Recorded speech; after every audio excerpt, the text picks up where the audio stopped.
Halo Sobat Mania, kembali lagi di BRC Official. Ada kabar menarik nih mengenai libur 2 hari pasca lawan Persebaya, PSM Makassar siapkan strategi baru. PSM Makassar meliburkan skuad pasca lawan Persebaya Surabaya, Rabu tanggal 23 Oktober tahun 2024 malam.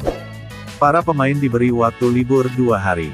Mereka akan mulai latihan lagi pada Sabtu, tanggal 26 Oktober tahun 2024.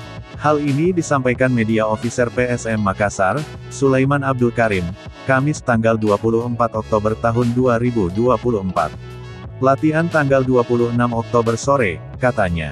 Sementara pelatih PSM Makassar, Bernardo Tavares meminta pemain memulihkan diri.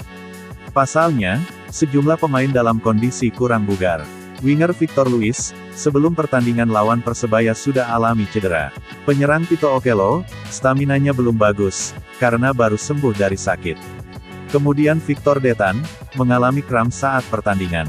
Dua pemain lainnya, Latir Vol dan Daisuke Sakai baru pulih dari cedera. Sementara Nermin Haljeta, masih dalam kondisi pemulihan fisik.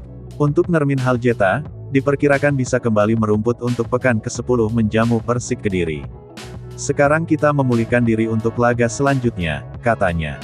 PSM Makassar akan menatap pekan ke-10 Liga 1 melawan Persik Kediri. Pertemuan Juku Eja dan Macan Putih akan digelar di Stadion Batakan, Balikpapan, Kalimantan Timur, Senin, tanggal 4 November tahun 2024. PSM Makassar sekarang di peringkat 4 klasemen dengan 16 poin. Sedangkan Persik Kediri di posisi 6 dengan 14 poin. Nah itu dia sobat untuk update kabar hari ini. Bagaimana pendapat kalian sobat? Tulis pendapat kalian di kolom komentar ya sobat, dan jangan lupa like, komen dan subscribe.